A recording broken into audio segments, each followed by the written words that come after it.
Hey everyone, it's me Arthur Kade, and tonight we're on the red carpet at the Paley Center in New York for the centennial celebration of the one and only Frank Sinatra. We'll be bringing interviews with his daughter Nancy as well as Max Weinberg, so get ready for a great night behind the velvet rope.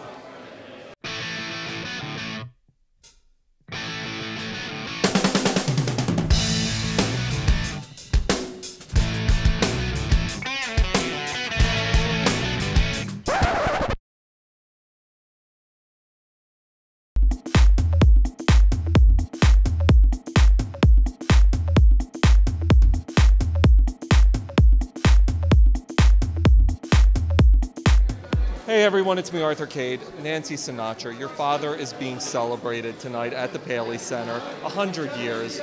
Talk to me. Almost. Talk to me about having this celebration and looking back on your father's legacy. It's very challenging. It's hard to do, as you can imagine. We're looking at 80 years and almost an entire century. You know, he really, if you start with the turn of this century or last century, when his parents came from Italy to America, and you go all the way through, I mean, that was during the time of Enrico Caruso and the street songs in Hoboken. And then you go from there to the first recordings, scratchy recordings on records, and then you go to tape, and then you end up with Lucas Sound and all of that. It's a huge journey, and we try to reflect all of that in this great body of work. We try to keep it out there because it's American history. One of the things that's incredible is to see what your father accomplished both in television, in film, in music. He did it all. He was really arguably the first multi-genre entertainer. But being his daughter and seeing that while growing up, what was that like? Did you guys realize what was going on while you were growing up? Not really, not at first. He was daddy, you know. He was daddy. And we realized it later on when we were more grown up. You know, but not in the beginning. You don't know that stuff when you're a little kid. When you look back, obviously he's become arguably the most famous entertainer of the 20th and 21st century. It's got to be surreal to see what your dad's legacy became. We just wanted to stay around. That's why we're doing all these things.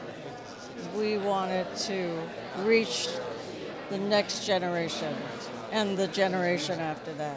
Max Weinberg, just telling you, huge fan of you, Springsteen. You guys are the best. Thank you. Also a huge fan of this guy we're honoring tonight, Sinatra, and you know this whole thing well. Talk to me about Sinatra. Well, you know, the greatest entertainer of the 20th century, influenced everyone who ever heard him sing. I think his music lives on so strongly today because in this chaotic, crazy, frenetic world we live in, no matter what emotion you're feeling, you can find a Frank Sinatra song to accompany that.